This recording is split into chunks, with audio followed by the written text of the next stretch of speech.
Des drapeaux et des portraits géants d'Ali Khamenei entourent le cercueil de l'ancien guide suprême iranien. Une foule de fidèles est rassemblée dans le vaste complexe de Téhéran où se déroulent les derniers adieux à l'ayatollah Ali Khamenei. Des frappes israélo-américaines ont tué l'homme fort du régime iranien le 28 février dernier. Ali Khamenei avait 86 ans et la foule appelle à la vengeance et à tuer le président américain. Les funérailles débutent au moment où les États-Unis célèbrent le 250e anniversaire de leur indépendance.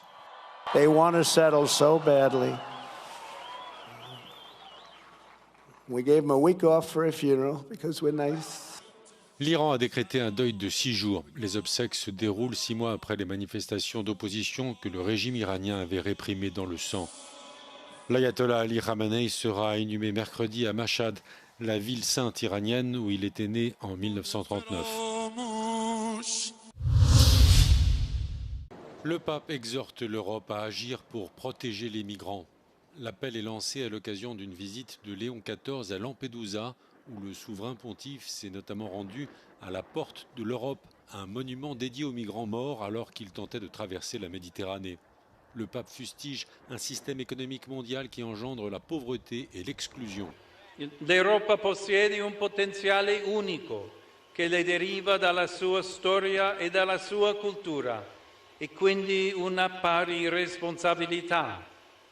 Per la sua posizione geografica e per il suo assetto istituzionale, l'Europa è in grado, in quest'area, di affrontare la crisi in modo organico, inserendo il primo soccorso in un piano strategico di lungo periodo, capace di accogliere, proteggere, promuovere e integrare i migranti. Le pape a déposé une gerbe de fleurs au cimetière qui abrite les tombes des migrants non identifiés. Léon XIV a choisi de se rendre à Lampedusa le jour du 250e anniversaire de l'indépendance des États-Unis, le pays où il est né. Environ 20 000 personnes rassemblées à Erfurt, dans le centre de l'Allemagne, pour protester contre le congrès annuel d'Alternative für Deutschland. L'AfD a pris la tête des sondages nationaux et les délégués du parti d'extrême droite ont pour la plupart réussi à rejoindre le centre des congrès où leur parti se réunit. L'alliance des contre-manifestants s'est baptisée Résistance. Certains manifestants ont bloqué des accès à l'agglomération alors que le cortège principal défilait dans le centre-ville. Le congrès de l'AfD suscite la polémique, notamment en raison de la date choisie pour son rassemblement annuel. Il y a 100 ans, à une trentaine de kilomètres d'Erfurt, le parti nazi se réunissait pour son deuxième congrès à Weimar.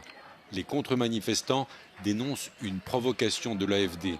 La formation assure qu'il s'agit d'un hasard du calendrier et ses membres ont réélu à leur tête Alice Weidel et Tino Kruppala.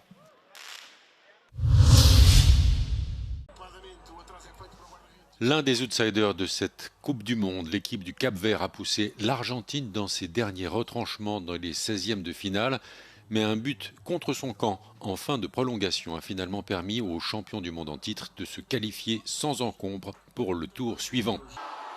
L'Argentine a ouvert le score grâce à un but de Lionel Messi à la 29e minute avant que De Roy Duarte n'égalise d'une frappe à ras de terre à la 59e minute. Les deux équipes ont continué à se rendre coup pour coup en prolongation, mais Diney Borges a marqué contre son camp sous la pression de l'Argentin Cristian Romero à la 111e minute.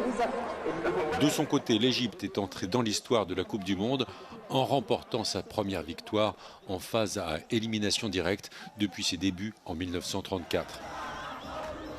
Après sa victoire 4-2 face à l'Australie, l'Égypte affrontera l'Argentine en 8e. Enfin, dernière équipe africaine à disputer les 16e vendredi soir, le Ghana s'est incliné face à la Colombie qui devra affronter la Suisse à Vancouver.